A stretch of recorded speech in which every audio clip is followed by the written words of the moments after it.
जय हिंद साथियों, आप सभी का स्वागत करता हूं आप सभी के अपने चैनल टारगेट सिलेक्शन में। साथियों, आज की इस वीडियो में यूपी पुलिस कांस्टेबल के लिए एक रैपिड फायर हम लोग देखेंगे, एक फुल मॉक टेस्ट देखेंगे साथियों, सुपर फास्ट तरीके से। यानी कि सबसे पहले साथियों हिंदी के प्रश्न आएंगे बहुत तेजी के साथ, और उसके बाद सामान्य ज्ञान के प्रश्न, और फिर रीजनिंग के, और फिर मैथ के कुछ चुनिंदा क्वेश्चन हम लोग यहाँ पर देखेंगे। तो हिंदी को देखिएगा साथियों और बताइएगा कि कितना स्कोर आपका इन 37 प्रश्नों में से रहा है। उसके बाद सामान्य ज्ञान के क्वेश्चंस को देखिएगा, और फिर मैथ और रीजनिंग के क्वेश्चंस को देखिएगा। तो पहला प्रश्न आपके स्क्रीन पर है कि संज्ञा के प्रमुख भेद कितने होते हैं। तो संज्ञा के भेद कितने होते हैं साथियों? 5 होते हैं। आंसर आपका डी के साथ जाएगा। 3 13 होना, ये मुहावरा बहुत आपके एग्जाम में पूछा जाता है। इसका मतलब क्या होता है? देखिए 3 13 हो गया सब, यानी कि सब कुछ तितर बितर हो गया। तो कुल मिला के आंसर आपका ऑप्शन नंबर डी हो जाता है। उसके बाद देखिए इनमें से शुद्ध वर्तनी आपको बताना है कौन सी है। देखिए आशीर्वाद क्या सही लिखे, ऐसे लिखते हो गलत है। आमूल गलत है। आशंका नहीं होता, आशंका होता है। कुल मिला के जो आनंद शब्द यहाँ पर लिखा हुआ है, ये बिल्कुल सही तरीके से लिखा हुआ है, ऐसा ही लिखा जाता है। उसके बाद देखिए अगला प्रश्न साथियों, यहाँ पर आपका लिखा हुआ है द्रगंचल एक तरीके से। तो इसकी संधि विच्छेद अगर आपसे पूछी जाए तो क्या आपको बताना है? देखिए मैं आपको एक बात बता चुका हूं, अगर गा आपको दिख जाए तो गा का में बदल जाता है और नीचे हलंत लग जाता है। यानी कि बात करें साथियों, दृक धन अंचल हो जाएगी इसकी संधि विच्छेद। आंसर आपका जाएगा सी के साथ। जिसने गड्ढा खोदा वही गिरेगा, वाक्य में सर्वनाम का प्रकार आपको बताना है। बताइए। देखिए निजवाचक है सर्वनाम, संबंधवाचक है, निश्चयवाचक है, या अनिश्चयवाचक है? बताइए। देखिए जिसने गड्ढा खोदा वही गिरेगा, तो जिसने वही में साथियों कुछ संबंध आपको लग रहा है ना, तो कुल मिला के यहां पर साथियों संबंधवाचक आपका राइट आंसर हो जाएगा। ये संबंधवाचक सर्वनाम हो जाएंगे। तो जिनका भी आंसर, जिन लोगों ने भी यहां पर ऑप्शन नंबर बी का चयन किया था, तो बिल्कुल करेक्ट है। उसके बाद देखिए एक क्वेश्चन आपसे बहुत पूछा जाता है कि सूरदास के काव्य किस भाषा में है। तो सूरदास के जितने भी साथियों काव्य हैं, तो आप लोग ध्यान रखेंगे अगर ये क्वेश्चन आपके एग्जाम में आता है कि सूरदास सूरदास के काव्य किस भाषा में है, तो ब्रज भाषा आपको मालूम होना चाहिए। ब्रज भाषा ही आपको बताना है। जो कुछ नहीं जानता हो उसके लिए हम लोग क्या कहेंगे साथियों? तो उसको तो हम लोग अज्ञानी कह सकते हैं, जो कुछ नहीं जानता। उसके बाद देखिए खाक डाले चांद नहीं छिपता, लोकोक्ति है। लोकोक्ति का मतलब क्या होता है? बताइए। चांद का निकलना, या सीमित साधनों से काम चलाना, या छोटे होकर बड़ा काम करना, या अच्छा आदमी की निंदा करने से उसका कुछ नहीं बिगड़ता। बिल्कुल साथियों, बिल्कुल सही है। खाक डाले चांद नहीं छिपता, अच्छे आदमी की निंदा जितनी करो, अगर वो अच्छा है तो उसका कुछ नहीं बिगड़ता। साथियों आंसर आपका डी के साथ जाएगा। उसके बाद देखिए अगला प्रश्न आपकी स्क्रीन पर है। पूछा जा रहा है कि माता पिता लोहे के चने चबाकर बच्चों को पढ़ाते हैं, रेखांकित मुहावरे का अर्थ आपसे पूछा जा रहा है। तो लोहे के चने चबाना, इसका मतलब आपसे पूछा जा रहा है, तो बहुत कठिनाई झेलना, ये इसका मतलब हो जाएगा, यही इसका अर्थ हो जाएगा, और यही इसका बिल्कुल सही जवाब हो जाता है। उसके बाद देखिए अगले नंबर का प्रश्न आपकी स्क्रीन पर है। वह जो जा रहा है चोर है, इस वाक्य में सर्वनाम का भेद आपको बताना है। इसमें निश्चयवाचक सर्वनाम है, अनिश्चयवाचक सर्वनाम है, प्रश्नवाचक सर्वनाम। देखिए प्रश्न कुछ नहीं पूछा जा रहा है तो प्रश्नवाचक सर्वनाम नहीं होगा। अनिश्चय की अगर बात करें साथियों, कोई जैसे कि शब्द आ जाता ना, तो यहां पर क्या हो जाता? अनिश्चयवाचक सर्वनाम हो जाता। वह जो जा रहा है चोर है, इस वाक्य में सर्वनाम के भेद की अगर बात करें, देखिए वह जो जा रहा है, तो यहां पर साथियों संबंध आपको नजर आ रहा है, तो कुल मिला के साथियों संबंधवाचक सर्वनाम हो जाएगा। यानी कि वह जो लड़का है वो मेरा भाई है। ठीक है, इस टाइप से अगर कोई वाक्य आता है ना, तो वो आपके संबंधवाचक सर्वनाम की श्रेणी में ही आता है। उसके बाद देखिए साथियों, किसके प्रयोग से भाषा में सरलता, सरसता, चमत्कार और प्रवाह उत्पन्न होता है। तो मुहावरे और लोकोक्तियों की मदद से भाषा में सरलता, सरसता, चमत्कार और प्रवाह उत्पन्न होता है। आंसर अगर आपका ऑप्शन नंबर ए है तो बिल्कुल करेक्ट है। चलिए, हिंदी के पहले गद्यकार साथियों कौन थे? तो भारतेंदु हरिश्चंद्र जी ही कौन थे? वो हिंदी के पहले गद्यकार ये माने जाते हैं। उसके बाद देखिए अगला प्रश्न है, एक लोकोक्ति बहुत फेमस है कि ऊधव का लेना ना माधव का देना। इसका मतलब क्या होता है? बताइए। अपने काम से काम रखना, भक्ति भाव से दूर रहना, हिसाब साफ रखना, या सबसे अलग रहना। तो मैं कहूंगा साथियों ऊधव का लेना ना माधव का देना, यानी कि अपने काम से काम रखना। उसके बाद देखिए इनमें से किस शब्द में बे उपसर्ग नहीं है? बताइए। देखिए बेचारा की अगर बात करें तो बे अलग हो जाएगा, चारा एक अर्थ होता है इसका मतलब। बेचैन की अगर बात करें, बे इसमें उपसर्ग है और चैन का कुछ मतलब होता है। बेईमान की अगर बात करें, बे इसमें से अलग हो जाए तो ईमान का कोई मतलब होता है। लेकिन अगर बेवकूफ में से बे अलग है तो वकूफ का कोई मतलब नहीं होता है। तो कुल मिला के बे उपसर्ग किसमें नहीं होगा? ऑप्शन नंबर डी वाले में नहीं होगा, बाकी ऊपर वाले तीनों में होंगे। उसके बाद देखिए अव्ययी भाव समास का उदाहरण बताइए। चलिए, देखिए मैंने आपको कई बार बताया है अपनी क्लास में कि अगर किसी भी शब्द का पहला पद यथा आ जाए तो वो अव्ययी भाव समास होता है। किसी भी शब्द का पहला पद अगर भर आ जाए तो वो अव्ययी भाव समास होता है। और किसी भी शब्द का अगर पहला पद साथियों प्रति आ जाए तो वो अव्ययी भाव समास होता है। अगर किसी शब्द का पहला पद बड़ा आ जाए, ठीक है ना, तो वो भी साथियों अव्ययी भाव समास होता है। ये भी आपको मालूम होना चाहिए। तो कुल मिला के ये तीनों शब्दों में अव्ययी भाव समास है। उसके बाद देखिए अंधेर नगरी चौपट राजा, इस लोकोक्ति का मतलब आपसे पूछा जा रहा है, बताइए। शहर में अंधेरा होने पर राजकाज चौपट हो जाना नहीं, कुप्रशासन और अजागरूक जनता नहीं, अशिक्षा का अंधकार राजकाज नष्ट कर देता है। बिल्कुल साथियों, ये आपका बिल्कुल सही जवाब हो जाएगा, यानी कि अंधेर नगरी चौपट राजा, इसका मतलब क्या होगा, अशिक्षा का अंधकार राजकाज नष्ट कर देता है। उसके बाद देखिए गरिमा का विलोम क्या होगा, तो गरिमा का विलोम साथियों लघिमा होगा। आंसर आपका बी के साथ जाएगा। मृगनयनी शब्द में कौन सा समास है, बताइए। तो इसमें तो साथियों कर्मधारय समास है। कौन सा समास है, कर्मधारय समास है। आंसर आपका जाएगा डी के साथ। उसके बाद देखिए कि समूह के लिए सही पर्यायवाची वाले पंक्ति को आपको चुना है। देखिए समूह की अगर बात करें ना, हम लोग समूह को दल कहते हैं, झुंड कहते हैं, लेकिन निकास नहीं कहते हैं। हम लोग समूह को साथियों दल कहते हैं, झुंड कहते हैं, निकाय कहते हैं। तो कुल मिला के जो ऑप्शन नंबर बी वाला आपका है ना, ये आपका बिल्कुल सही जवाब हो जाता है। आंसर आपका बी के साथ जाएगा। उसके बाद देखिए जिन अवयवों से हर्ष, शोक, घृणा आदि भाव व्यंजित होते हैं तथा जिनका संबंध वाक्य के किसी पद से नहीं होता, उनको क्या कहते हैं। तो देखिए जिनकी अगर बात करें, जिन वाक्यों में हर्ष होगा, शोक होगा, घृणा होगी, तो वो वाक्य आपके का साथियों क्या कहे जाएंगे, उन वाक्यों को विस्मयादिबोधक एक तरीके से कहा जाएगा। ठीक है ना। तो कुल मिला के आप लोग ध्यान रखेंगे, जिन अवयव से हर्ष, शोक, घृणा आदि भाव व्यंजित होते हैं तथा जिनका संबंध वाक्य के किसी पद से नहीं होता, उन्हें विस्मयादिबोधक कहा जाता है। ठीक है ना। अब उसके बाद देखिए अगला प्रश्न है कि इनमें से एक वाक्य अशुद्ध है, तो वो अशुद्ध वाक्य आपसे पूछा जा रहा है साथियों, बताइए। तो मैं आपके दर्शन करने आया हूं, ये आपका एक वाक्य अशुद्ध होगा, या वह अपनी बात के स्पष्टीकरण के लिए तैयार हैं, अध्यापक ने छात्र से प्रश्न किया, तब यह काम जरूर होगा, बताइए। चलिए, तो यहां पर तो साफ साफ नजर आ रहा है साथियों, मैं आपके दर्शन करने आया हूं होना चाहिए, यहां पर है लिखा हुआ है। तो त्रुटि कहां पर है, ऑप्शन नंबर ए वाले में। उसके बाद देखिए गुरु के अगर विलोम की बात करें तो गुरु का विलोम साथियों लघु होता है। आंसर आपका सी के साथ जाएगा। देवेश की अगर बात करें, यानी कि देवधन ईश की बात करें, यानी कि देवेश की अगर बात करें, इसमें कौन सी संधि है, बताइए। तो इसमें तो साथियों मैं आपको 10 बार बता चुका हूं, एक ऐसी मात्रा आपको दिख जाए तो वहां पर गुण संधि होती है उस शब्द में। उसके बाद देखिए कृषाण का साथियों अर्थ आपसे पूछा जा रहा है, तो कृषाण का मतलब जो होता है ना, वो किसान को कहते हैं साथियों कृषाण। आंसर आपका डी के साथ जाना चाहिए। अब उसके बाद देखिए अगले नंबर का प्रश्न आपकी स्क्रीन पर है साथियों, हिंदी के क्वेश्चंस हम लोग देख रहे हैं।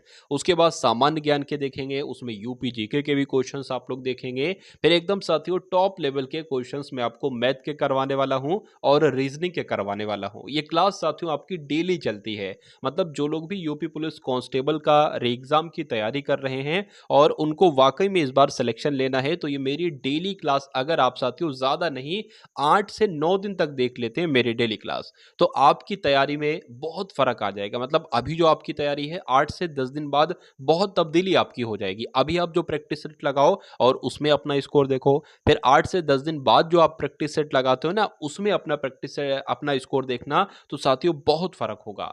जो 8 से 10 दिन बाद प्रैक्टिस सेट लगाओगे, मैक्सिमम क्वेश्चंस आप अटेम्प्ट करोगे और बहुत अच्छा आपका स्कोर आएगा। तो साथियों एग्जाम तक अगर आप ये प्रैक्टिस सेट साथियों जो मैं आपको डेली करवाता हूं एक तरीके से, इसको आप देख लेते हो, तो मुझे ऐसा नहीं लगता कि कोई सिंगल क्वेश्चन आपका एग्जाम में छूट नहीं पाएगा। क्योंकि जब तक मैं आपको हिंदी में, रीजनिंग में, मैथ में इतना एक्सपर्ट बना दूंगा कि शानदार आपका बहुत अच्छे से एग्जाम होगा। और जीके जीएस करंट अफेयर की बात करें तो उसमें भी बहुत बेस्ट आपका स्कोर आपको ला कर दूंगा।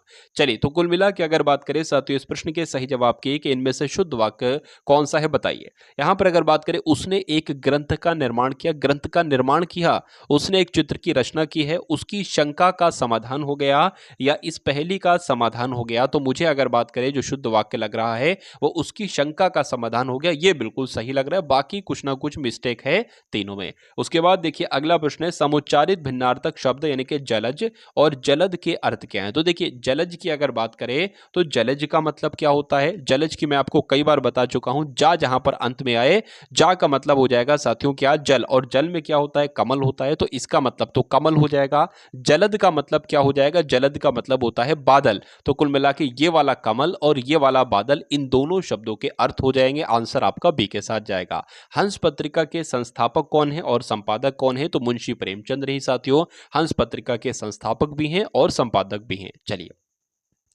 उसके बाद देखिए निम्नलिखित में से अशुद्ध वाक्य साथियों आपको बताना है, कौन सा इसमें से अशुद्ध वाक्य है बताइए। तो गौतम ऋषि की पत्नी का नाम अहिल्या था, ये अशुद्ध वाक्य है, ये तो सही लग रहा है। इस कार में बहुत विलंब हो गया है, रसगुल्ला बहुत स्वादिष्ट है, या एक गुलाब की माला खरीद लेना, ये सही लगा। देखिए गुलाब की एक माला होना चाहिए, एक गुलाब की माला थोड़ी ना, और एक गुलाब की माला बन भी कैसे सकती है। तो अशुद्ध वाक्य कौन सा है साथियों, ऑप्शन नंबर डी वाला है, और यही आपके प्रश्न का बिल्कुल सही जवाब हो जाता है। निम्नलिखित वाक्यों में से अशुद्ध वाक्य को पहचानिए, यानी कि 4 वाक्य आपके सामने अशुद्ध वाक्यों को पहचानिए और बताइए सही जवाब आपका क्या होगा। श्रीमती गांधी भारत की प्रधानमंत्री थी, बिल्कुल सही है, कोई दिक्कत नहीं है। मेरे ऊपर कृपा करें, देखिए मुझ पर कृपा करें होना चाहिए था, मेरे ऊपर कृपा करें, इस टाइप के साथियों वाक्य आपके सही नहीं होते हैं। तो कुल मिला के ये तो ऐसा ही बता दिया साथियों, अशुद्ध वाक्य लग रहा है। उसके अलावा मेरे घर के सामने पाठशाला है, वहां भारी भीड़ थी, कोई दिक्कत नहीं है साथियों। कुल मिला के आंसर आपका जो जाएगा वो ऑप्शन नंबर बी के साथ जाएगा। सांप छछूंदर की गति होना, ये एक मुहावरा है, और इस मुहावरे का मतलब क्या होता है, दुविधा में पड़ना या दुविधा में डालना, दुविधा में पड़ना या दुविधा में डालना, या दुविधा में ना पड़ना या दुविधा में पड़ना, बताइए। चलिए तो कुल मिला के साथियों सांप छछूंदर की गति होना, इस मुहावरे का मतलब आपसे पूछा जा रहा है। तो आंसर की अगर देखिए बात करें, दुविधा में पढ़ना होना चाहिए, क्या होना चाहिए, दुविधा में पढ़ना होना चाहिए, ये वाला पढ़ना नहीं आएगा, ये वाला पढ़ना आएगा। आंसर आपका ऑप्शन नंबर डी हो जाता है। राजा का पर्यायवाची शब्द अब आपसे पूछा जा रहा है। देखिए राजा का पर्यायवाची जो होगा वो राजा का पर्यायवाची अवनीश होगा, आंसर आपका ए के साथ जाएगा। इनमें से शुद्ध वर्तनी को पहचानिए, यानी कि शुद्ध वर्तनी कौन से शब्द की है। आवश्यकता ऐसे नहीं लिखा जाता है, लेकिन हाँ अंत्याक्षरी की अगर बात करें ऐसे ही लिखा जाता है, और भागीरथी ये भी गलत है, और लिलायत भी यहाँ पर गलत लिखा हुआ है। तो कुल मिला के आंसर आपका बी के साथ जाएगा, क्योंकि साथियों अंत्याक्षरी बिल्कुल शुद्ध शब्द था, बिल्कुल सही तरीके से लिखा गया था। दिए गए वाक्यांश के लिए एक शब्द का प्रयोग कीजिए, यानी कि विधानमंडल द्वारा पारित या स्वीकृत विधि को क्या कहा जाता है, तो वो साथियों एक तरीके से अधिनियम उसको बोला जाता है। क्या बोला जाता है, जो विधानमंडल के द्वारा पारित हो जाता है या स्वीकार कर ली जाती है विधि, उसको अधिनियम बोला जाता है। उसके बाद देखिए अंग अंग फूले न समाना, ये एक मुहावरा है, इसका मतलब क्या होता है, देखिए बहुत आनंदित होना हम लोग कह सकते हैं अंग अंग फूले न समाना को।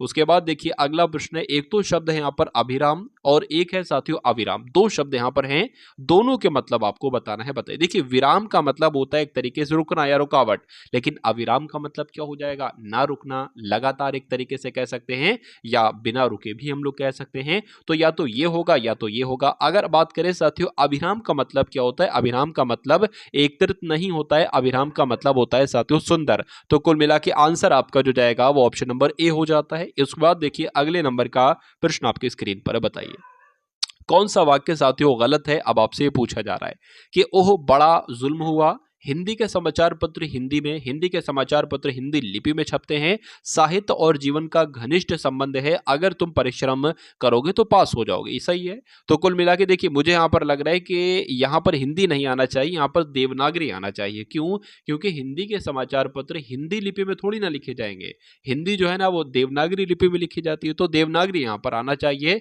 तो कुल मिला के त्रुटि वाला वाक्य कौन सा होगा, ऑप्शन नंबर बी वाला होगा।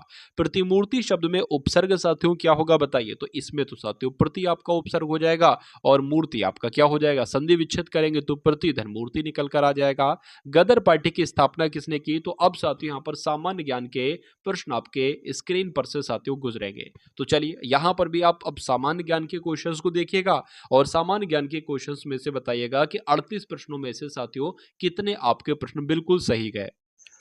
गदर पार्टी की स्थापना साथियों किसने की थी। तो गदर पार्टी की स्थापना लाला हरदयाल ने की थी, आपको मालूम होना चाहिए। आंसर आपका ए के साथ। अब उसके बाद देखिए इस टाइप से साथियों क्वेश्चन आपसे पूछा जा सकता है कि देश और राजधानियां हैं, कौन सा सुमेलित नहीं है, आपको बताने। देखिए अल्बानिया की राजधानी तो तिराना है, ये एक सिंगल क्वेश्चन भी आपसे पूछा जा सकता है कि अल्बानिया की राजधानी क्या है, तो तिराना। अंगोला की अगर राजधानी की बात करें तो लुआंडा है। बहामा की राजधानी की बात करें, देखिए कैनबरा जो है ना, कैनबरा ये ऑस्ट्रेलिया की राजधानी है, ये बहामा की राजधानी नहीं है। क्यों? क्योंकि नसाउ साथियों जो है ना, नसाउ नसाउ आपका ये बहामा की राजधानी है। तो कुल मिला के साथियों ये आपका सुमेलित नहीं होगा और यही आपका राइट आंसर हो जाएगा। उसके बाद देखिए अगले नंबर का प्रश्न है कि विश्व उपभोक्ता अधिकार दिवस कब मनाया जाता है? तो ये तो 15 मार्च को मनाया जाता है। आंसर आपका ए के साथ। राज्यसभा की सदस्यता ग्रहण करने के लिए न्यूनतम आयु कितनी होनी चाहिए? तो कम से कम आयु साथियों 30 वर्ष होनी चाहिए। आंसर आपका सी हो जाता है। भारत में हीरे का सर्वाधिक उत्पादन किस प्रदेश में किया जाता है? तो कहां पर साथियों किया जाता है? मध्य प्रदेश में किया जाता है। जो आपका राइट आंसर जाएगा वो ऑप्शन नंबर किस ऑप्शन के साथ जाएगा? बी के साथ जाएगा। और मध्य प्रदेश का पन्ना जिला बहुत फेमस है साथियों हीरे के उत्पादन के लिए। उसके बाद देखिए अगला प्रश्न है कि मुंशी प्रेमचंद्र जी का जन्म कहां पर हुआ था? तो इनका जन्म साथियों वाराणसी में हुआ था। कहां पर हुआ था? वाराणसी में हुआ था। भारत का राष्ट्रीय बजट कब पेश किया जाता है, यानी कि कौन से महीने में पेश किया जाता है? तो फरवरी साथियों आपको लगाना है अगर ये एग्जाम में आपसे प्रश्न पूछा जाए। उत्तर प्रदेश में सैयद सालार मेला लगता है, तो कहां पर लगता है साथियों? आप लोग ध्यान रखेंगे बहराइच में लगता है। उत्तर प्रदेश में सालार मेला कहां पर लगता है? बहराइच में लगता है। अगला प्रश्न आपकी स्क्रीन पर है कि महात्मा गांधी जी के द्वारा आयोजित भारत में पहला आंदोलन कौन सा था? बहुत इंपॉर्टेंट क्वेश्चन आपकी स्क्रीन पर है। तो चंपारण आंदोलन की अगर बात करें साथियों, यह पहला आंदोलन था जो महात्मा गांधी जी के द्वारा साथियों आयोजित किया गया था। उसके बाद देखेंगे अगले नंबर का प्रश्न आपकी स्क्रीन पर है कि कथकली कौन से प्रदेश का लोक नृत्य है? तो यह केरल का है साथियों। अगला देखिए विटामिन डी की कमी से कौन सा रोग होता है? तो विटामिन डी की कमी से साथियों एनीमिया नामक रोग हो जाता है। आंसर आपका सी के साथ जाएगा। चलिए उसके बाद देखिए कि 2000 के नोट के पीछे किस चीज का चित्र दर्शाया गया है? तो मंगलयान का दर्शाया गया है 2000 के नोट के पीछे। उसके बाद देखिए रक्त का पीएच मान साथियों क्या होता है? बहुत बार आपके एग्जाम में पूछा जा चुका है कि 7.4 होता है साथियों रक्त का पीएच मान, ये आप लोग ध्यान रखेंगे। उत्तर प्रदेश के किस नगर को पीतल नगरी के नाम से जाना जाता है? तो पीतल नगरी की अगर बात करें मुरादाबाद को साथियों कहा जाता है पीतल नगरी। तो अगर आपका भी आंसर यहां पर डी है तो बिल्कुल करेक्ट हो जाता है। उसके बाद देखिए अगले नंबर का प्रश्न आपकी स्क्रीन पर है साथियों। 75 प्रश्न तक हम लोग देखेंगे सामान्य ज्ञान के क्वेश्चन, जिसमें यूपी जीके के भी क्वेश्चन आप लोग देख पा रहे हैं। उसके बाद साथियों रीजनिंग के एकदम क्वेश्चंस, बढ़िया बढ़िया क्वेश्चंस लाया हूं जो आपके एग्जाम के पॉइंट ऑफ व्यू से बहुत इंपॉर्टेंट क्वेश्चन है और एक्सपेक्टेड क्वेश्चन है, वो आपके एग्जाम में पूछे जाएंगे। जो यूपी पुलिस में साथियों लेवल रहता है, क्योंकि अभी जो आपका यूपी पुलिस का एग्जाम हुआ था, ठीक है, जो कि कैंसिल हो गया, उसमें जो मैथ का साथियों लेवल रहा, मैं आपको बता देता हूं कि जो उससे पहले मैंने कुछ मॉक टेस्ट आपको दिए थे, मतलब फुल मॉक टेस्ट आपको दिए थे, Hindi GK GS reasoning math. जैसी मैथ मैंने वहां पर पढ़ाई थी डिक्टो साथियों सेम टू सेम, सिर्फ नंबर चेंज हुए थे थोड़े बहुत क्वेश्चन में, लेकिन वो जिसने क्लासेस कर ली थी, ये समझ लीजिए साथियों सारे के सारे मैथ के क्वेश्चंस वो करेक्ट करके आया होगा, जिसने मेरी सारी क्लासेस देखी थी। तो अगर आप चाहते हैं कि वो मेरी सारी क्लासेस देखना, तो मैंने एक लिंक आपको दिया है साथियों डिस्क्रिप्शन में, अगर उस पर आप क्लिक करेंगे तो मेरी सारी पुरानी क्लासेस एकदम आपके नंबर बाय नंबर एक तरीके से खुल जाएंगी। अगर आप अपनी मैथ को, रीजनिंग को, हिंदी को स्ट्रॉन्ग करना चाहते हैं तो उन सभी क्लासेस को अगर देख लेते हैं तो मेरा मानना है साथियों इन तीनों विषयों के ज्ञानी आप बन जाओगे, ज्ञाता आप साथियों बन जाओगे। चलिए खैर 52वें नंबर का प्रश्न आपकी स्क्रीन पर है कि भारत का सबसे ऊंचा बांध साथियों कौन सा है? तो आप लोग ध्यान रखेंगे टिहरी बांध की अगर बात करते हैं तो ये भारत का सबसे ऊंचा बांध है। उसके बाद देखिए अगले नंबर का प्रश्न बताइए, अकबर ने मुगल साम्राज्य की गद्दी कब संभाली थी साथियों? तो 1556 में संभाली थी। उसके बाद देखिए भारत की पहली महिला मुख्यमंत्री साथियों कौन बनी थी? तो सुचित्रा कृपलानी जी बनी थी। अगला प्रश्न देखिए चांदी का सिक्का किसने शुरू किया था? तो चांदी का सिक्का तो साथियों शेरशाह सूरी के द्वारा शुरू किया गया था। आंसर आपका बी के साथ। राजा रवि वर्मा किस क्षेत्र से संबंधित हैं? तो ये साथियों चित्रकार थे। आंसर आपका सी हो जाता है। एफटीपी की अगर बात करें इसकी फुल फॉर्म क्या होती है? तो इसकी फुल फॉर्म तो फाइल ट्रांसफर प्रोटोकॉल होती है, जो कि कहां पर लिखी हुई है साथियों? ऑप्शन नंबर सी में लिखी हुई है। निम्नलिखित में से कौन सा सुमेलित नहीं है? देखिए और बताइए सही जवाब आपका क्या होगा, बताइए। देखिए यहां पर अगर बात करें हॉकी के खेल में दिया जाता है आगा खां का, बिल्कुल सही है। क्रिकेट के खेल में दिया जाता है देवधर ट्रॉफी और फुटबॉल के खेल में दी जाती है वेटरन कप। लेकिन यूरो की अगर बात करें यह बैडमिंटन के खेल में नहीं दिया जाता है, क्योंकि यूरो कप की अगर बात करें यह फुटबॉल के क्षेत्र में दिया जाता है। तो कौन सा सुमेलित नहीं होगा? ऑप्शन नंबर डी वाला सुमेलित नहीं होगा और यही आपका बिल्कुल सही जवाब हो जाता है। उसके बाद देखिए अगला प्रश्न आपकी स्क्रीन पर है, पूछा आपसे जा रहा है साथियों कि भारत में मनरेगा की शुरुआत कब की गई? तो 2 फरवरी 2006 को ही साथियों भारत में मनरेगा की शुरुआत की गई। आंसर आपका बी के साथ जाएगा। पंचायती राज भारत में संविधान में किस अनुच्छेद में वर्णित है बताइए। तो आप लोग यहां पर ध्यान रखेंगे अनुच्छेद 40 इस प्रश्न का बिल्कुल सही जवाब हो जाता है, यानी कि पंचायती राज भारत के संविधान के अनुच्छेद 40 में वर्णित है। राइट आंसर यहां पर जिनका भी ऑप्शन नंबर बी तो बिल्कुल करेक्ट है। भारत में प्रथम व्यक्ति जिसने नोबेल पुरस्कार जीता था, यानी कि वो पहले भारतीय कौन थे, तो रविन्द्रनाथ टैगोर जी थे, जिन्होंने साथियों नोबेल पुरस्कार प्राप्त किया था। राष्ट्रीय चावल अनुसंधान केंद्र ये कहां पर है साथियों, तो ये तो ओडिशा में है, और ओडिशा का कटक आपको जरूर ध्यान रखना है, क्योंकि कभी कभी ओडिशा नहीं देते हैं, कटक दे देते हैं डायरेक्ट। उसके बाद देखिए उत्तर प्रदेश में दलहन अनुसंधान केंद्र साथियों ये कहां पर स्थित है, तो इसका राइट आंसर की अगर बात करें साथियों, क्या आपका राइट आंसर होगा, देखिए और बताइए सही जवाब क्या होगा। तो कानपुर साथियों अगर आपने चयन किया है तो बिल्कुल सही हो जाता है। भारत का ध्वज गीत यानी कि झंडा गान के रचयिता कौन है साथियों, तो कौन है, इनका नाम आप लोग ध्यान रखेंगे, श्यामलाल गुप्ता पार्षद इनका नाम है, और ये ध्वज गीत यानी कि झंडा गान के रचयिता हैं। अगला प्रश्न देखिए, विश्व शिक्षक दिवस साथियों कब मनाया जाता है, तो 5 अक्टूबर को विश्व शिक्षक दिवस मनाया जाता है। किसके शासनकाल में डिमेकस भारत आया था, डिमेकस की अगर बात करें तो ये बिंदुसार के शासनकाल में भारत आया था, आंसर आपका बी के साथ। वायुमंडल में कौन सी गैस पराबैंगनी किरणों का अवशोषण कर लेती है, तो कौन सी गैस साथियों, ओजोन गैस की अगर बात करें ये पराबैंगनी किरणों का अवशोषण कर लेती है, आंसर आपका डी हो जाता है। विधवा पुनर्विवाह कानून साथियों कब बना, तो 1856 में विधवा पुनर्विवाह कानून बना। उत्तर प्रदेश में किसान बही योजना कब लागू की गई, तो 1992 में ही साथियों किसान बही योजना लागू की गई। बहेश्वर की अगर बात करें यानी कि बृहदेश्वर मंदिर की बात करें साथियों, तो बृहदेश्वर मंदिर का निर्माण करवाया था, तो किसके द्वारा करवाया गया था साथियों, राजा राम प्रथम के द्वारा बृहदेश्वर मंदिर का निर्माण करवाया गया था, ये आपको मालूम होना चाहिए। चलिए उसके बाद देखिए भारतीय संविधान का प्रस्ताव किस देश के संविधान से लिया गया है, तो जो संशोधन का प्रस्ताव है ना, संशोधन की अगर बात करें तो ये दक्षिण अफ्रीका के संविधान से लिया गया है। हुसैन सागर झील भारत में कहां पर स्थित है, तो ये तो साथियों आंध्र प्रदेश में। कहां पर है साथियों, आंध्र प्रदेश में हुसैन सागर झील है। भारतीय रुपए का पहचान चिन्ह किसने डिजाइन किया है बताइए, तो डॉक्टर डी उदय कुमार ने किया है। किसने किया है साथियों, डी उदय कुमार ने किया है, ये आपको मालूम होना चाहिए। अब उसके बाद देखिए अगले नंबर का प्रश्न आपकी स्क्रीन पर है, भारत का सबसे बड़ा नमक उत्पादक राज्य कौन सा है बताइए। तो नमक उत्पादक राज्य कौन सा है साथियों, गुजरात है, राइट आंसर आपका सी हो जाता है। वर्ष 2011 की जनगणना के अनुसार किस राज्य की जनसंख्या में कमी आई थी, तो कौन सा ऐसा राज्य था, यानी कि अगर नागालैंड की बात करें, नागालैंड की जनसंख्या में कमी आई थी 2011 के अनुसार, तो जिनका आंसर यहां पर बी है बिल्कुल करेक्ट है। चलिए साथियों, तो अब आप यहां पर साथियों रीजनिंग के क्वेश्चंस देखेंगे। तो रीजनिंग का पहला सवाल आपकी स्क्रीन पर है कि हवाई अड्डे पर हमेशा क्या होता है, क्या हमेशा जहाज होते हैं, या हमेशा रॉकेट होते हैं, प्रक्षेपास्त्र होते हैं, या हवाई जहाज होते हैं। देखिए इस टाइप का भी एक क्वेश्चन आपसे पूछा जाता है, पूछा जाएगा कि बताइए भाई जूते में क्या होता है हमेशा, या पूछा जाएगा एक शर्ट में हमेशा क्या होता है। यूपी पुलिस के फेवरेट क्वेश्चन होते हैं ये, तो एक एक करके सारे क्वेश्चन मैं आपको साथियों करवा देगा हूं। पहले की अगर बात करें, देखिए हवाई अड्डे पर क्या होगा साथियों, तो हवाई जहाज हमेशा होगा, आंसर आपका डी के साथ जाएगा।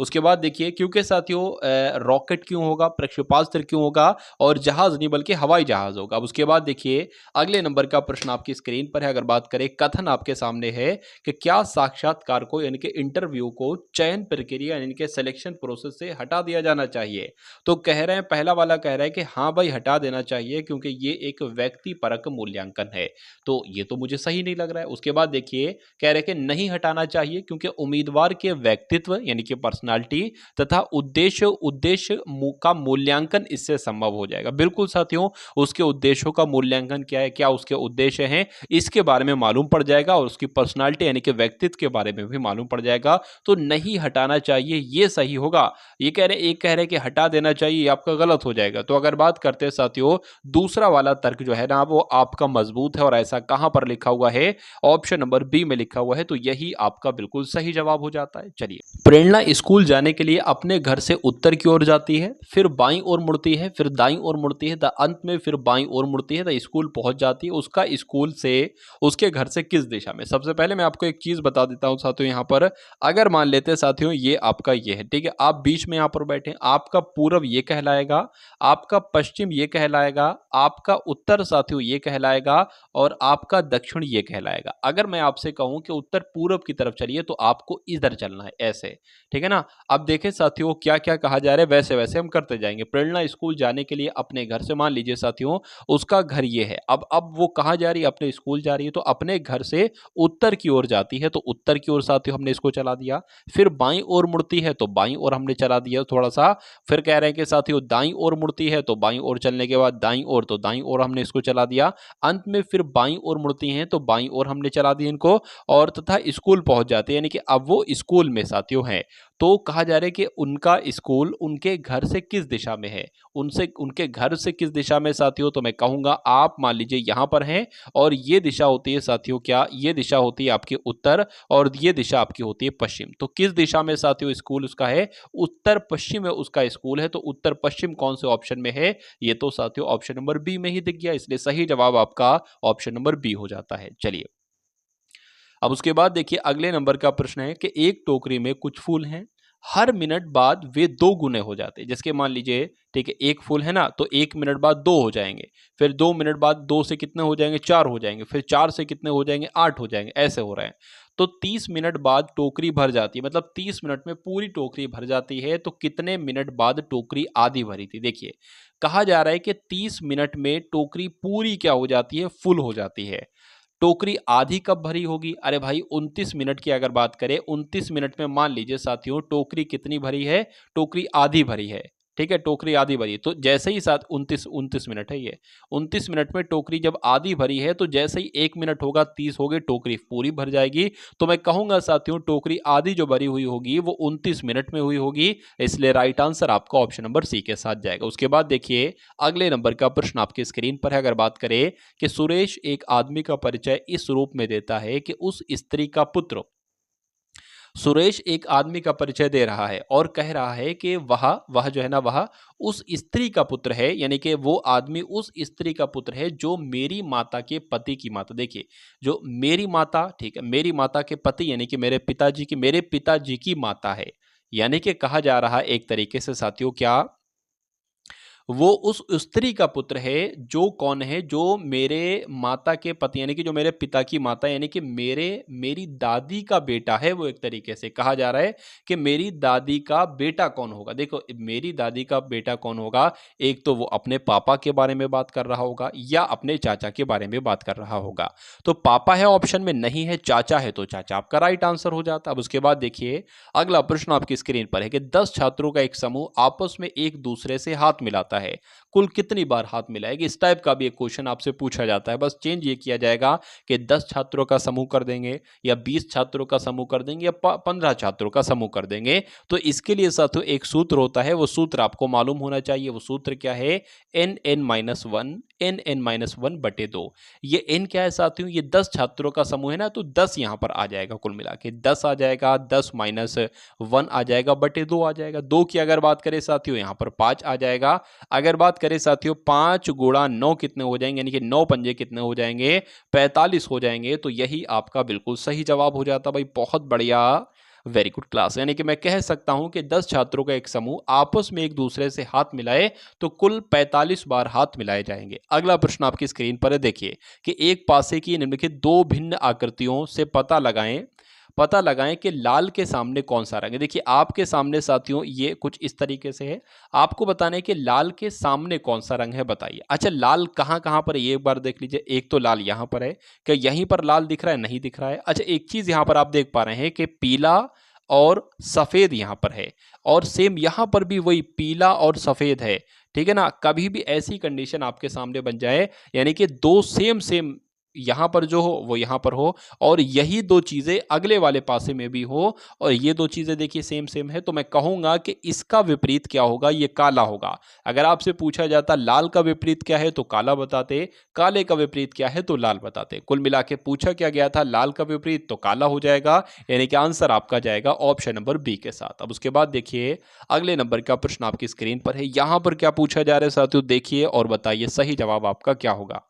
यहाँ पर अगर बात करें निम्नलिखित आरेख में कौन सी संख्या उन महिला डॉक्टर, देखिए 3 लोग हैं यहाँ पर, एक तरीके से महिलाएं हैं, यानी कि जो ट्रायंगल है ना, ट्रायंगल में जितने नंबर हैं वो महिलाएं हैं, और आपका जो साथियों आयत में जो नंबर है ना वो साथियों क्या है?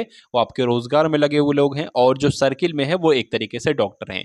यहाँ पर कहा जा रहा है कि उन संख्या को बताइए जो महिला डॉक्टर हैं, यानी कि जो महिलाएं डॉक्टर हैं को दर्शाती हैं जो रोजगार में नहीं, यानी कि रोजगार ना हो लेकिन वो महिला भी हो और डॉक्टर भी हो। तो साथियों देखिए ये सर्किल वाली महिलाएं हैं और ये जो 7 नंबर है ना, 7 नंबर, ये रोजगार नहीं है, रोजगार में नहीं शामिल हैं, लेकिन ये डॉक्टर भी हैं। और यही आपसे पूछा गया था कि महिला भी हो और डॉक्टर भी हो, तो 7 नंबर ऐसा है जो साथियों महिला भी है और डॉक्टर भी है। आंसर आपका जाएगा ऑप्शन नंबर ए यानी कि 7 के साथ। अब उसके बाद देखिए अगले नंबर का सवाल आपकी स्क्रीन पर है। यहां पर अगर बात करें, पूछ आपसे जा रहा है कि आज शुक्रवार है, क्या है साथियों? चलिए तो जो जो कहा जा रहा है ना वो कर लीजिए। आज शुक्रवार है तो आज हमने साथियों क्या लिख लिया? शुक्रवार यहां पर लिख लिया। अब उसके बाद क्या कहा गया देखिए, पिछले सोमवार को तारीख 29 दिसंबर थी, तो आज क्या होगी बताइए। मतलब आज शुक्रवार है, आज से पहले क्या होगा साथियों? एक तरीके से बात करें गुरुवार होगा, उससे पहले साथियों बुधवार होगा, फिर मंगलवार होगा, फिर क्या होगा? उससे पहले सोमवार होगा। अच्छा यहाँ पर यही तो कह रहे हैं कि पिछले सोमवार को, यानी कि इस सोमवार को तारीख 29 दिसंबर थी। क्या थी साथियों? 29 दिसंबर इसको तारीख थी, ठीक है। तो आज क्या है, यानी कि आज कौन सी डेट है ये आपसे पूछी जा रही है। देखिए 29 दिसंबर और फिर 30 दिसंबर, फिर दिसंबर जो होती है 31 की होती है, 31 दिसंबर, फिर 1 जनवरी आ जाएगा, फिर आपका 2 क्या आ जाएगा? 2 जनवरी आपका कुल मिला के यहाँ पर आ जाएगा। यानी कि 2 जनवरी की अगर बात करें, 2 जनवरी 2009 आएगा, क्योंकि ये 2008 था ना, तो साल चेंज हो गया तो 2009 आ जाएगा। तो 2 जनवरी 2009 आपके इस प्रश्न का सही जवाब हो जाता है। आंसर आपका जो जाएगा वो ऑप्शन नंबर सी के साथ जाएगा। उसके बाद देखिए अगले नंबर का प्रश्न आपकी स्क्रीन पर है, देखिए और बताइए सही जवाब आपका क्या होगा। यहाँ पर अगर बात करें, 4 बच्चे हैं, चारों के नाम है अकरम है, किसी का बोपसी है, किसी का प्रिया है, किसी का तुलसी है। ये सीढ़ियों पर हैं। अकरम सीढ़ी पर बोपसी से ऊपर है, बोपसी अकरम और प्रिया के बीच में है। यदि तुलसी अकरम से भी ऊपर है तो नीचे से दूसरे पर कौन होगा बताइए। देखिए जैसे जैसे कह रहा है वैसे वैसे हम कर देते हैं। अकरम सीढ़ी पर बोपसी से ऊपर है, तो अकरम जो है ना ये बोपसी से ऊपर है, तो अकरम को ऊपर बना देंगे, ठीक है, अकरम को ऊपर कर देंगे और बोपसी को नीचे कर देंगे, क्योंकि कहा गया है कि बोपसी से ऊपर है अकरम। उसके बाद कहा गया है कि बोपसी अकरम और प्रिया के बीच में, यानी कि जो बोपसी है ना, बोपसी ये अकरम और प्रिया के बीच में, तो प्रिया यहीं पर तो आएगी, क्योंकि कहा गया है कि प्रिया और अकरम के बीच में है बोपसी, ठीक है। उसके बाद कहा गया है साथियों कि यदि तुलसी अकरम से भी ऊपर है, यानी कि तुलसी जो है ना ये अकरम से भी ऊपर है, तो तुलसी साथियों यहां पर आ जाएगी। उसके बाद कहा गया है कि तो नीचे से दूसरे स्थान पर साथियों कौन है ये। अच्छा यहाँ पर 4 लोग थे, चारों लोग आ जाए। नीचे से दूसरे स्थान पर कौन है? बोपसी है, तो बोपसी क्या होगा? बोपसी आपका सही जवाब हो जाएगा। और बोपसी कौन से ऑप्शन में है साथियों? ऑप्शन नंबर डी वाले में है, तो यही आपका बिल्कुल करेक्ट आंसर हो जाता भाई। बहुत बढ़िया, वेरी गुड क्लास। अब उसके बाद देखिए अगले नंबर का क्वेश्चन आपके स्क्रीन पर साथियों आ चुका है। आपसे पूछा जा रहा है, कहा जा रहा है पहले तो कि 3 संख्याएं हैं 1:2:3 के अनुपात में, तथा उनका महत्तम समापवर्तक कितना है? 12 है। तो वो संख्याएं आपसे पूछी जा रही, बताइए। अगर इस टाइप का साथियों सवाल आपसे पूछा जाता है तो कुल मिला के देखिए, कभी भी आपको संख्याओं का अनुपात दे दिया जाए, 2 चीजें आपको ध्यान रखने, कभी भी संख्याओं का अनुपात आपको दे दिया जाए और महत्तम समापवर्तक दे दिया जाए, यानी कि मासा दे दिया जाए, और पूछा जाए कि वो संख्याएं बताइए, तो अगर महत्तम समापवर्तक का पहले अनुपात से गुणा कराओगे तो वो पहली संख्या आएगी। महत्तम समापवर्तक का यानी कि मासा का दूसरे अनुपात से गुणा कराओगे तो वो साथियों दूसरी संख्या आएगी, यानी कि 12 दूना 24, और तीसरे से गुणा कराओगे तो वो तीसरी संख्या आएगी। तो कुल मिला के संख्याओं की बात पूछी गई थी, संख्याएं क्या है? तो 12, 24, 36 साथियों वो संख्याएं, और 12, 24, 36 कहां पर लिखी हुई हैं? ऑप्शन नंबर सी में लिखी हुई है, तो यही आपका बिल्कुल सही जवाब हो जाता है। यहाँ पर अगर बात करें साथियों, इसको आपको सरल करना है, एक तरीके से इसको कैलकुलेट आपको करना है। क्या है? 1 प्लस है, उसके बाद ब्रैकेट में 1 भाग, उसके बाद मंजिले वाले ब्रैकेट में 5 भाग 4 माइनस 1, फिर से 1 है और फिर भाग है, और फिर आपका ब्रैकेट में 13 भाग 3 है माइनस 1 भाग 3 है। इसको साथियों आपको सॉल्व करना है। कैसे आप करेंगे? देखिए सबसे पहले जो अंदर वाला ब्रैकेट, सबसे अंदर वाला ब्रैकेट ये है, इसको सबसे पहले सॉल्व कीजिए। 13 भाग 3 का मतलब क्या हो जाएगा? 13 भाग 3 हो जाएगा। माइनस लगा दिया, 1 भाग 3 1 भाग 3 हो जाएगा। इसकी अगर बात करते हैं ना साथियों, तो 3 3 नीचे है आपका, 3 एक बार लिखेंगे और 13 माइनस 1 लिखेंगे, तो यहाँ पर क्या आ जाएगा? 12/3 आएगा। अब 3 एकम 3, 3 चौक आपका 12 आ जाएगा। तो मैं कह सकता हूँ इसकी जगह पर साथियों क्या आएगा? इसकी जगह पर सिर्फ और सिर्फ हमें हमें 4 मिला है, ठीक है ना। इसकी जगह पर सिर्फ हमें 4 मिला है। अब उसके बाद देखिए 5/4 लिखा है ना, तो 5/4 हो जाएगा और 1 माइनस अब यहाँ पर 4 आया तो 1 बटे क्या आ जाएगा, 1/4 आएगा। अब यहाँ पर भी 4 है साथियों, तो 4 आपका आ जाएगा और 5 माइनस 1 आ जाएगा, यानी कि 4/4 यहाँ से मिलेगा। 4 एकम 4, 4 एकम 4, तो यहाँ पर साथियों हमें 1 मिलेगा। तो अब हम कह सकते हैं इस पूरे की वैल्यू साथियों क्या निकली है, पूरे की वैल्यू 1 निकली है। अब अगर बात करें देखिए 1 प्लस उसके बाद अगर बात करें 1/1 है ना, तो 1/1 यहाँ पर लिख देंगे। कुल मिला के इसकी कोई वैल्यू नहीं होती नीचे वाले 1 की, तो 1 + 1 क्या आ जाएगा साथियों, 1 + 1 आपका 2 आ जाएगा और 2 कौन से ऑप्शन में है, ऑप्शन नंबर ए वाले में है, तो यही आपका बिल्कुल सही जवाब हो जाता भाई। बहुत बढ़िया, वेरी गुड क्लास। किसी संख्या के 25% का 40% 80 है, उसी संख्या का 60% कितना होगा आपसे पूछा जाए। देखिए किसी संख्या के, तो हम मान लेते हैं साथियों वो संख्या x है, k की जगह पर क्या आ जाएगा, गुणा आ जाएगा, यानी कि किसी संख्या के x के 25%, 25% लिखा है तो 25/100 आ जाएगा। फिर से का लिखा है तो फिर से का की जगह पर गुणा आ जाएगा। 40% का मतलब क्या होगा, 40/100 होगा, यानी कि कहा आपसे ये गया है कि किसी संख्या के 25% का 40% 80 है, यानी कि इसके बराबर 80 आ जाएगा कुल मिला के। अब इसको सॉल्व कर लीजिए, 25 से कम 25, 25 चौका आपका 100 हो जाएगा। इस 4 से ये 4 कैंसिल होगा, ऊपर 10 आ जाएगा। इस 0 से ये 0 कैंसिल होगा और ये 0 आपका यहां पर जाकर लग जाएगा, गुणा हो जाएगी 10 की। तो x बराबर क्या निकलेगा साथियों, 800 निकलेगा। उसके बाद क्या कहा गया है कि उसी संख्या के, यानी कि एक संख्या कितनी आई है, 800 आई है, तो 800 का 60% कितना होगा, ये आपसे कुल मिलाकर पूछा गया है। तो 800 का 60% देख लीजिए, इन 2 0 से ये 2 0 कैंसिल हो जाएंगे।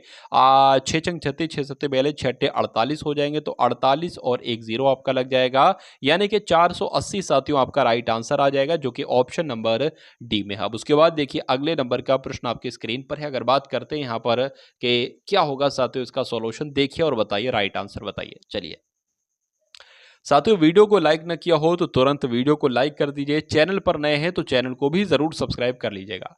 देखिए एक नल किसी टंकी को 40 मिनट में भरता है, एक अन्य नल है जो पूरी टंकी को 60 मिनट में खाली कर देता है। यदि दोनों नल खुले हों तो खाली टंकी कितने घंटे में पूरी भर जाएगी।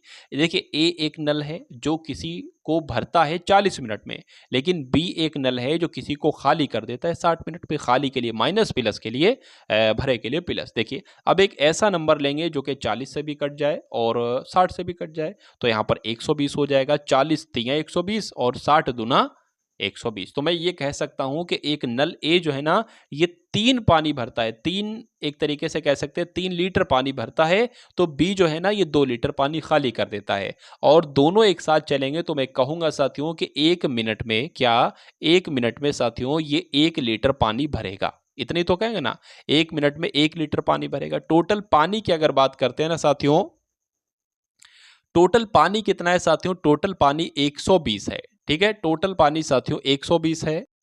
तो जब साथियों टोटल पानी 120 लीटर है, ठीक है, और 1 मिनट में 1 भर रहा है, तो 120 लीटर पानी 120 मिनट में ही तो साथियों भरेगा। तो कुल मिला के मैं कह सकता हूं 120 मिनट का मतलब हो जाएगा 2 घंटे, और 2 घंटे ही साथियों आपका राइट आंसर हो जाएगा। यानी कि टंकी कितने घंटे में पूरी भर जाएगी, 2 घंटे में साथियों पूरी भर जाएगी। आंसर आपका ए हो जाता है। अब उसके बाद देखिए अगले नंबर का साथियों प्रश्न आपकी स्क्रीन पर है। अगर बात करें कि ए बी सी मिलकर किसी काम को 30 दिन में करते हैं, तो मैं लिख लेता हूं साथियों कितने लोग हैं, 3 लोग यहाँ पर। ए बी सी कितने, अगर बात करें 30 मिनट में काम पूरा करते हैं। अच्छा ए और बी मिलकर की अगर बात करें, ए और बी जो है अगर उस काम को साथियों मिलकर करते हैं तो ये उसको 50 मिनट में पूरा कर लेते हैं। सी अकेला उस कार्य को कितने दिन में पूरा करेगा, ये आपसे कुल मिलाकर पूछा जा रहा है। देखिए एक ऐसा नंबर ले लीजिए जो, ठीक है, जो 30 भी उसको काट ले और 50 भी उसको काट ले, तो मैं 150 ले लेता हूं। 30 पंजे आपका कितना हो जाएगा, 150, और 50 तीन आपका कितना हो जाएगा, 150 हो जाएगा कुल मिला के। तो मैं ये कह सकता हूं कि ए प्लस बी प्लस सी, यानी कि ये तीनों मिलकर एक दिन में, ठीक है, 5 काम करेंगे, या मैं ऐसे कह सकता हूं 1 मिनट में साथियों 5 काम करेंगे। और ए और बी 1 मिनट का कितना काम है, इनका काम है साथियों 3। तो मुझे ये बताइए, जब ये दोनों 3 मिलकर काम करेंगे तो साथियों ये 3 मिलकर काम करेंगे तो जाहिर सी बात है ये, जब ये तीनों 5 कर रहे हैं तो ये 2 ही तो कर पाएगा 1 मिनट में, 1 मिनट में 2 कर पाएगा। और टोटल काम कितना है? टोटल काम साथियों 150 है और सी 1 मिनट में 2 काम कर रहा है, तो बच्चा बच्चा बता देगा ये 75 दिनों में साथियों, सॉरी 75 मिनट में ये पूरा काम खत्म कर पाएगा सी। तो 75 मिनट साथियों आपका राइट आंसर हो जाएगा, आंसर आपका बी हो जाता है। उसके बाद देखिए अगले नंबर का सवाल आपकी स्क्रीन पर है। अगर बात करें कि चक्रवृद्धि ब्याज की किसी दर से कोई धनराशि 15 वर्ष में 2 गुनी हो जाती है, तो उसी दर से वे स्वयं की 8 गुनी कितने वर्षों में होगी? देखिए 15 वर्ष में 2 गुनी हो जाती है, यानी कि कभी को तो 1 गुनी होगी ना, 15 वर्षों में साथियों 2 गुनी हो गई, यानी कि 1 से 2 हो गई। ठीक है, 8 गुनी पूछी जा रही कब होगी? देखिए 15 वर्षों में जब 2 गुनी हुई थी तो फिर से 15 वर्षों में इसकी 2 गुनी हो जाएगी, तो 2 से 2 गुनी क्या हो जाएगा? 4 हो जाएगा। फिर साथियों 15 वर्ष में कितनी हो जाएगी? इसकी 2 गुनी हो जाएगी, यानी कि 8 हो जाएगी, यानी कि 8 गुनी साथियों हो जाएगी। तो कुल मिला के आपसे पूछा गया था कि उसी दर से वो स्वयं की 8 गुनी कितने वर्षों में हो जाएगी, तो 8 गुनी हो चुकी है। 15 वर्ष 15 वर्ष 15 वर्ष कुल मिला के साथियों 45 वर्षों में वो स्वयं की 8 गुनी हो जाएगी। और 45 वर्ष कौन से ऑप्शन में है? ऑप्शन नंबर बी में है, और यही आपका बिल्कुल सही जवाब हो जाता है। उसके बाद देखिए साथियों अगले नंबर का सवाल आपकी स्क्रीन पर है, देखिए और बताइए सही जवाब क्या होगा। शांत जल में एक नाव की चाल 10 किलोमीटर प्रति घंटा है। धारा के प्रतिकूल 6 घंटे में 45 किलोमीटर की दूरी तय करता है। धारा की चाल आपसे पूछी जा रही है। देखिए धारा के प्रतिकूल चाल क्या होगी? तो धारा के प्रतिकूल चाल हमें निकालने के लिए साथियों हमें क्या करना पड़ेगा? दूरी बटे समय करना पड़ेगा। तो दूरी इतनी है और समय इतना है, 6 छंग 36, 6 सत्ते आपका 42 हो जाएगा। तो कितना जाएगा साथियों? 3 बचेगा, पॉइंट लगाएंगे, 0 बढ़ाएंगे, 6 पंजे आपका 30 हो जाएगा। तो मैं कह सकता हूं साथियों 7.5 किलोमीटर प्रति घंटा, यानी कि धारा के प्रतिकूल जो चाल है ना वो 7.5 किलोमीटर प्रति घंटा है। चलिए उसके बाद कहा गया है कि जो शांत जल में नाव की चाल है साथियों वो 10 किलोमीटर क्या है? 10 किलोमीटर प्रति घंटा है। अरे भाई तो धारा की चाल जो होगी वो इसका डिफरेंस ही तो होगी, माइनस ही तो होगी। इसका माइनस करोगे तो 2.5 किलोमीटर प्रति घंटा निकलेगा, जो ये क्या होगी? यही तो साथियों धारा की चाल होगी। इसलिए राइट आंसर आपका अगर है ऑप्शन नंबर ए के साथ तो बिल्कुल करेक्ट भाई, बहुत बढ़िया, वेरी गुड क्लास। अब उसके बाद देखिए अगले नंबर का प्रश्न आपकी स्क्रीन पर है। अगर बात करते हैं यहाँ पर कि किसी दूध वाले की एक टंकी में 75 लीटर तथा दूसरी में 45 लीटर दूध है, उस बड़े से बड़े बर्तन की माप बताइए जो दोनों टंकियों के दूध को पूरा पूरा माप सके। क्या होगी वो? कभी भी ऐसा सवाल अगर आपसे पूछा जाए कि किसी दूध वाले की टंकी में, या कुछ भी ले लिया जाए कि 75 लीटर है या दूसरी में साथियों 45 लीटर है, उस बड़े से बड़ा माप, मतलब बड़े से बड़ा माप आपसे पूछा जाए, जैसे कि तो कुल मिला के साथियों हमें इन दोनों नंबर का मासा निकालना होता है, महत्तम समावर्तक, बड़े से बड़ा अगर कहेगा तो इसका महत्तम समावर्तक निकाल लीजिए साथियों, महत्तम समावर्तक इसका निकाल लीजिए। अगर बात करें इसको साथियों किससे कट करें? 3 से कट करें तो 3 दूना आपका 6 हो जाएगा, 3 पंजे 15 हो जाएगा, 3 एकम 3 हो जाएगा, 3 पंजे 15 हो जाएगा। अब ये किससे कटेगा? और महत्तम समावर्तक में ऐसा नंबर लेना पड़ता है कि दोनों एक साथ कट जाएं। ठीक है, अब अगर बात करें साथियों ये 5 से कटेगा तो 5 पंजे 25 हो जाएगा, 5 तियां 15 हो जाएगा। अब अगर लासा निकालना होता तो एक बार 5 से कट कर देते, एक बार 3 से कट कर देते, लेकिन महत्तम समावर्तक में ऐसा नहीं करना होता है। जहां देखा दोनों अलग अलग नंबर से कट रहे वहीं रुक जाएंगे। तो कुल मिला के साथियों 3 गुणा 5 आपका हो जाएगा, तो यानी कि 15 एक ऐसा बड़ी से बड़ी माप हो जाएगी जो दोनों टंकियों के दूध को पूरा पूरा माप सके। 15 लीटर आपका साथियों बिल्कुल सही जवाब हो जाता है। उसके बाद देखिए अगले नंबर का प्रश्न आपके स्क्रीन पर है। यहां पर देखिए अगर बात करते हैं, आपको देखा, देखिए और बताइए सही जवाब आपका क्या हो सकता है, बताइए। देखिए भिन्न है 4/7 का कौन सा भाग उसी में जोड़ा जाए, यानी कि मैं कह सकता हूं 4/7 का कौन सा भाग, ठीक है, मैं कह सकता हूं साथियों 4/7 का, ठीक है, 4/7 का कौन सा भाग उसी में जोड़ा जाए कि एक सही 1/14 आ जाए। इसको अगर सॉल्व करूं सबसे पहले तो 14 एकम 14 और एक 15/14 आ जाए। 15/14, देखिए इसको मैं ऑप्शन से सॉल्व करने की कोशिश करूंगा। सबसे पहले ये ऑप्शन नंबर ए वाला रखूंगा, यहां पर 7/8 बराबर क्या हो जाता है? बराबर 15/14 हो रहा है। अब देखिए दोबारा से बता देता हूं, 4/7 का कौन सा भाग, तो 4/7 का कौन सा भाग, 4/7 का ये वाला भाग जो कि ऑप्शन नंबर ए वाला था, 4/7 का ये वाला भाग अगर उसी में जोड़ा जाए, किसमें, 4/7 में जोड़ा जाए तो 15/14 हो जाए। अब अगर इसको कैलकुलेट करके देखिए कि अगर ये आ जाएगा ना तो ये आपका राइट आंसर होगा। ये अगर नहीं आ रहा है 15/14 इसको कैलकुलेट करके नहीं आएगा तो बी वाले को चेक करेंगे। देखिए इस 7 से साथियों ये 7 कैंसिल हो रहा है, कर दीजिए। 4 से 4 एकम 4, 4 दूना 8 हो रहा है, बिल्कुल कर दीजिए। अब 4/7 प्लस साथियों 1/2 यहां पर हो जाएगा। इसकी अगर बात करें 4 दूना 8 हो जाएगा, प्लस 7 हो जाएगा, बट नीचे क्या हो जाएगा, 14 हो जाएगा। तो 8 7 कितना होता है, 15 होता है, बटे 14 है। तो बिल्कुल साथियों हमारा तो यही आ गया। तो कुल मिला के पहला वाला ऑप्शन चेक किया और पहला वाला ही आपका बिल्कुल सही जवाब हो गया। तो यही आपका बिल्कुल सही जवाब हो जाता है। अब उसके बाद देखिए अगले नंबर का साथियों सवाल आपकी स्क्रीन पर देखिए कि दो संख्याओं का अनुपात कितना है, 3:4 है और उनका महत्तम समापवर्तक कितना है, 4 है। तो उनका लासा आपसे पूछा जा रहा है क्या होगा। देखिए इसी वीडियो में मैंने आपको बताया था कि अगर संख्याओं का अनुपात आपके सामने रख दिया जाए और महत्तम समापवर्तक आपके सामने रख दिया जाए, नहीं कि मासा सामने रख दिया जाए, तो वो संख्या क्या होंगी। अगर पहले संख्या को निकाल लीजिए तो पहली संख्या इसकी गुणा होगी, यानी कि 4×3=12 पहली संख्या होगी और 4×4=16 ये साथियों दूसरी संख्या होगी। आपने एक सूत्र पढ़ा होगा साथियों, क्या, पहली संख्या गुणा दूसरी संख्या बराबर मासा गुणा लासा। ये सूत्र साथियों आपने पढ़ा होगा। अब यहां पर हमें लासा निकालना है ना, संख्याएं भी हमारे पास हैं, संख्याएं भी हमारे पास है, मासा भी हमारे पास है, गुणा हमें साथियों लासा निकालना है। तो बहुत आराम से लासा निकल जाएगा। 4 एकम 4, 4 चौक आपका ये 16 हो जाएगा। अब लासा बराबर कितना आ जाएगा, 12 चौक 48, यानी कि लासा जो निकलेगा, लासा कितना निकलेगा साथियों, 12 चौक 48 आपका लासा निकलेगा। ये कौन से ऑप्शन में है, ये ऑप्शन नंबर डी वाले में है। तो साथियों यही आपके इस प्रश्न का बिल्कुल सही जवाब हो जाता है। भाई बहुत बढ़िया, वेरी गुड क्लास। तो यहां पर साथियों 37 प्रश्न आपने देखे हिंदी के, 38 प्रश्न आपने देखे सामान्य ज्ञान के, 10 क्वेश्चन आपने देखे रीजनिंग के और 10 क्वेश्चन देखे आपने मैथ के। क्योंकि साथियों पूरे पूरे क्वेश्चन में नहीं ला पाया क्योंकि तबीयत थोड़ी सी साथियों सही नहीं है, साथ नहीं दे रही है साथियों तबीयत, इस वजह से पूरे पूरे क्वेश्चन मैं आपके लिए नहीं लेकर आया। लेकिन अगर आप चाहते हैं साथियों पूरे पूरे मॉक टेस्ट देखना चाहते हैं तो इस वीडियो के डिस्क्रिप्शन में एक लिंक है, उस लिंक पर क्लिक करेंगे, यूपी पुलिस कांस्टेबल प्लेलिस्ट करके वहां पर लिखा होगा। तो जब उसको आप क्लिक करेंगे तो पूरी प्लेलिस्ट आपके सामने ओपन हो जाएगी, बिल्कुल निःशुल्क है, कोई भी उसका साथियों चार्ज नहीं है। तो एक एक करके साथियों उन सभी वीडियोस को अगर आप देख लेते हैं तो मैथ में, रीजनिंग में, हिंदी में, जीके जीएस यूपी जीएक में हर विषय के साथियों आप महारथी हो जाओगे बहुत आराम से और इस बार एग्जाम आपका बहुत आराम से क्रैक हो जाएगा। तो उस प्लेलिस्ट को साथियों पूरा वॉच कर डालिएगा, एक एक वीडियो को बहुत आराम से देख डालिएगा, सभी प्रश्न अपने मनोमस्तिष्क में स्टोर करके अपने एग्जाम को क्रैक कर डालिएगा।